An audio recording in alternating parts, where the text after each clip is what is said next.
السلام علیکم ورحمت الله وبرکاته. دوستانو که چیرې ستاسو موبایل سلو وي یا ستاسو موبایل جامې وي نو دغه ویډیو ستاسو لپاره ده. په دې ویډیو کې ستاسو ته په موبایل کې یو سټینګ درښیم چې د دغه سټینګ په ذریعه سره به تاسې وکولی سئ چې په خپل موبایل کې خالي فولډران او کرپټ فایلونه ټوله په یوه کلیک سره ډیلیټ کړئ. او دوستانو ستاسو موبایل ولې سلو کېږي؟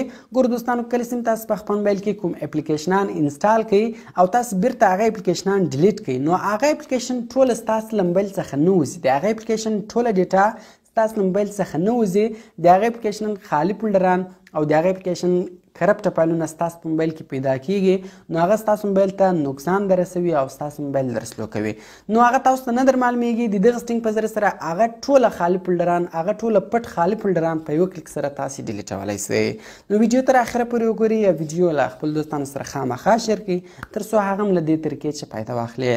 نو نور وخت مو نه اخلم، زه د ویډیو په طرف ویډیو شروع کوم.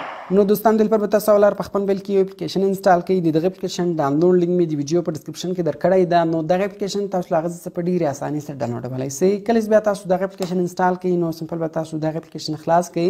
کله چې تاسو اول دغه اپلیکیشن خلاص کړئ نو د دغه شکل دغه رقم راځي. په دې کې درې اپشنان راځي. اول اپشن د سکین امپټي فولډرز هول ډیوایس، دغه مکمله موبایل سکینوي او ستاسو موبایل کې هر ځای خالي فولډران پراته وي هغه به ټوله تاسو دلته لاندې راواړوي چې دغه خالي فولډران ستاسو په موبایل کې پراته وي.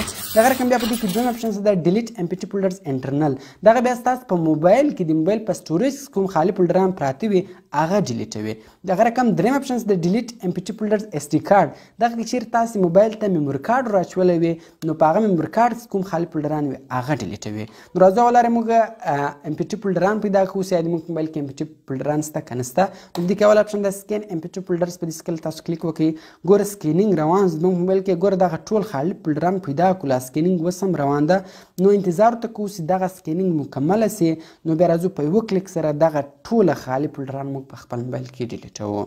نو ګور دوستان تاسو کتلی شئ چې موږ سره سکینینګ کمپلیټ اصول دی ورته لیکلي هم دي 136 امپټي فولډرز ډیټیکټډ، یعنې 136 خالي فولډران یې د موږ په موبایل کې پیدا کړو. ګورو دغه ټوله خالي فولډران دي دغه د موږ په موبایل کې پراته وو خو موږ ته نه معلومېدو. راځو اوس دغه ټوله ډیلیټ وو. په دې کې دویم اپشن د ډیلیټ امپټي فولډرز انټرنل، دغه ستاسو د موبایل په سټوریج کوم خالي فولډران هغه ټول ډیلیټ. ګور په دې ما کلیک وکړئ دغه لیک به اوس 100% ته ورسېږي. هغه خالي فولډران به ټول ستاسو د موبایل په سټوریج کې ډیلیټ کړي. نو دغه رقم انتظار ته کوو چې دغه هم له موږ سره 100% کمپلیټه سي. نو دوستان تاسو کتلی شئ موږ سره هغه اپشن هم 100% ته ورسېدی او د موږ د موبایل په سټوریج کې کوم خالي فولډران وو هغه یې ټوله ډیلیټ کړو. که چېرې تاسو خپل موبایل ته میموري کارډ راچولی وي نو دغه دریم اپشن هم استعمال کړئ. بیا په هغه میموري کارډ کې که چېرې خالي فولډران وو هغه هم ټوله ډیلیټېږي. نو ګوره دا یې فلحاله راړولي دي. داسې کله دویم موږ سکین کړو نو دلته ګوره اوس هغه فولډران موږ ته نه راړوي ځکه هغه موږ د دغه دویم اپشن په ذریعه سره ټوله ډیلیټ کړو.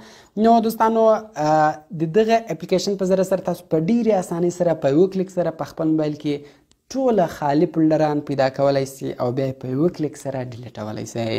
نو دوستانو کوم چیرې ویډیو خوښه سوې ویډیو در سره لایک کړئ، له خپل دوستانو سره خامخا شیر کړئ او د داسې نورو ښایسته ښایسته ویډیوګانو لپاره د موږ چینل سبسکرایب کړئ ځکه موږ هره ورځ دغه رقم ښایسته ښایسته ویډیوګانې په خپل چینل کې اپلوډ کوو. نو ملاوي په نور ښایسته ښایسته ویډیوګانو کې په دعاګانو کې مې یاد ساتئ. د خدای په امان.